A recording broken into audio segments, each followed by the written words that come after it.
አብረው ሲሰሩ አብረው ሲነጋገሩ እኩል ሲነጋገሩ ብቻ እንግዲህ አንዳንድ ጊዜ መሪያቸው ኦሮሞ ብቻ ስለሆነ እንዳለ ኤምባሲዎች ሁሉ ነገር የሚሰሩት የኦሮሞ ብሔር ስለሆኑ ብቻ ይሄን ነገር ለአንድ አማራ ብቻ ማሳቀቂያ አድርጋችሁ የሰውን ህይወት እንደዚህ ማበላሸት እጅጉን በጣም ያሳፍራል። በነገራችን ላይ አይደለም እንኳን ሳውዲ አረቢያ መንግስት ያለበትን ሀገር ለምን እዚች ምድር እኮ እንለቃታለን።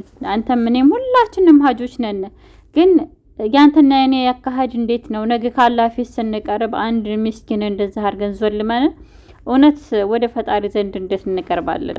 1000 ዓመት እንደምንኖር 1000 እድሜ እንደተሰጠን ሰዎችን መበደል፣ ሰዎችን መወንጀል በቃ ለኛ አርፈት ሰላም አድርገናለን። በእውነት አንዳንድ ጊዜ ከካፊሮች የማይሻል ስራ እየሰራን የምንገኘው እኛ ሙስሊሞች ነን። በመቀጠል እንግዲህ ዛሬ በጣም ከሚያጅበው ነገር የመዳም ቅመሞች እያልተጠነቀቁበትና ልታስቡበት የሚገባው ነገር በአሁኑ ሰዓት ወደ ሶሻል ሚዲያ ስንመጣ በጣም ብዙ ሌባዎች ይመጣሉ፣ ብዙ ሸታሞች ይመጣሉ። በመቀጠል በቃ ተበድለናለን፣ እንዴት ብራችን ተወስዶብናል፣ ቤተሰቦቻችን ሞተውብናል፣ በእንዳ አይነት ገንዘብ ተዘርፎብናል እያሉ በጣም የሚዋሩ ሰዎች አሉ። አሁን እቺ ልጅዮ የርቃት ቪዲዮ ለቃ ነው ካሁን በፊት እንደዚህ የሆነችው። ግን በቃ ያላወራችሁ ያልቀባጠረችሁ ያልገባችበት ወጥመድ የለም፣ በየቦታው ነው የገባችው። በመቀጠል ለምንድን ነው ይሄን ያህል በቃ ምን ያህል ጊዜ ምን ያህል ርፈት ኑሯችሁ ነው ወደ ሶሻል ሚዲያ እየመጣችሁ የራሳችሁን ማንነት ለሰዎች እየወጣችሁ የምትናገሩት? ምንም ቢሆን አረብ ሀገር ላይ ስትሰሩ የምትለፉት የምትደክሙት በቃ ልፋታችሁን ውጤታችሁን ለማግኘት አይደል እንዴ?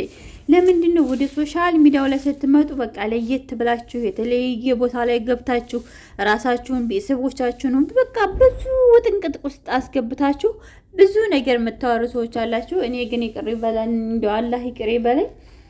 ምን ያህል ጊዜና ምን ያህል እርፈት አግኝታችሁ ነው ይሄን ያህል ለፍለፋ ይሄን ያህል ወሬ ከዛ ላይ በቃ ያልገባችሁበትን ቀዳዳ ገብታችሁ አብኮታችሁ በጨረሻ መውጫው በጣም ወጥመዱ ሲሰፋባችሁ መግቢያ ቀዳዳ ይጠፋችኋል።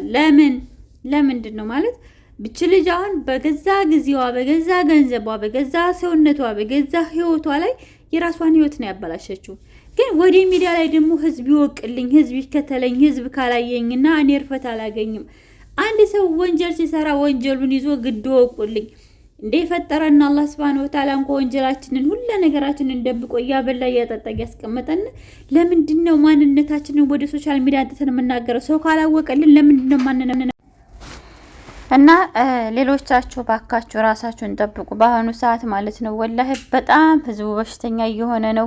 በአሁኑ ሰዓት አረብ ሀገር ላይ ለፍተው ደክመው የአይምሮ ችግር፣ የጤና ችግር፣ የገንዘብ ችግር በቃ በእንዲና አይነት ኮተታሞች ሴረኞች በእውነት እኔ ቃላቱን መጠቀም አልፈልግም። እንዲሁ ሃይማኖት ያለው ሰው ይሄም ሃይማኖት መከተል አለ ብዬ አላስብም።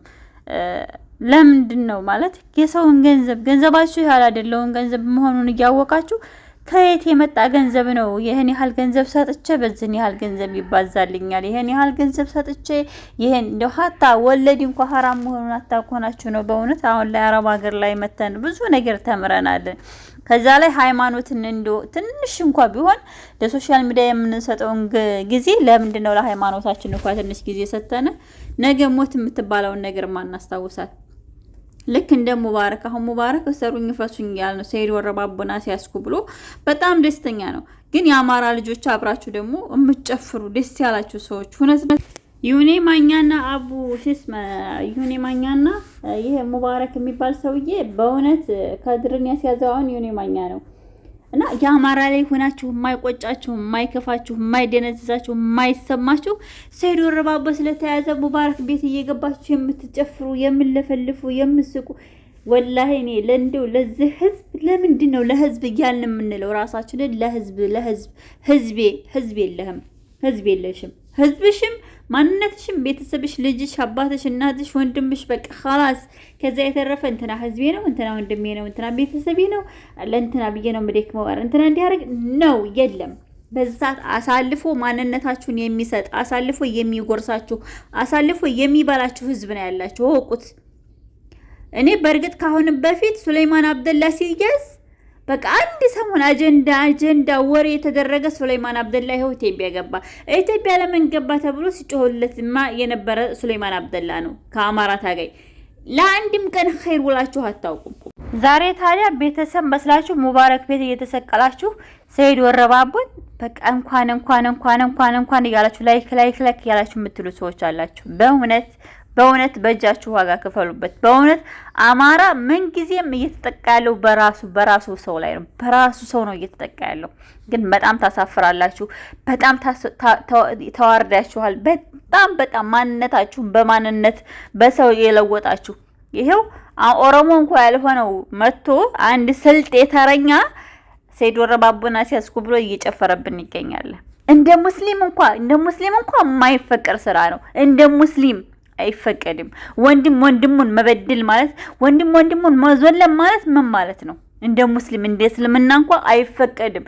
የአንዱን ነፍስ አላህ Subhanahu Wa Ta'ala የሰጠውን ርዝቅ ቆርጣለሁ ብሎ መነሳት እጅጉን በጣም ያሳፍራል።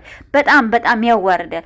ግን እንደዛም ሆናችሁ አብራችሁ ከሱ ቤት ገብታችሁ የምትጨፍሩ የአማራ ልጆች በእውነት የሆነ ችግር ሲመጣ የአማራ ልጆች የት ናችሁ? የሆነ ነገር ሲመጣ የአማራ ልጆች ናችሁ ታራግባላችሁ። ግን የወንድማችሁ ነገር ወንድማችሁ ሲታሰር ወንድማችሁን አሲዛችሁ ተይዞ አብራችሁ ትጨፍራላችሁ፣ አብራችሁ ትደሰታላችሁ፣ ጥላታችሁ ጋር አብራችሁ ትጫወታላችሁ።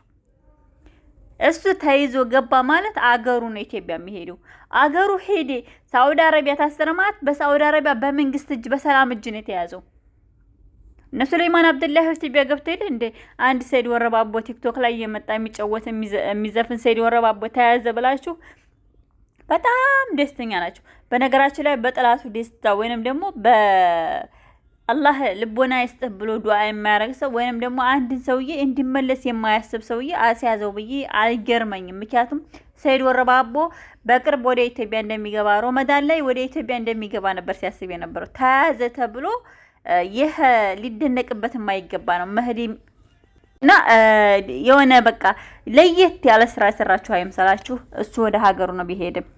የአማራ ልጅ ሆናችሁ ግን ካሁን በኋላ ራሳችሁን የማትጠብቁ ካላችሁ ከሱሌማን አብደላ ስንቱ አማራ ሄዷል፣ ስንቱ አማራ ታጥቷል፣ ስንቱ አማራ ሞቷል።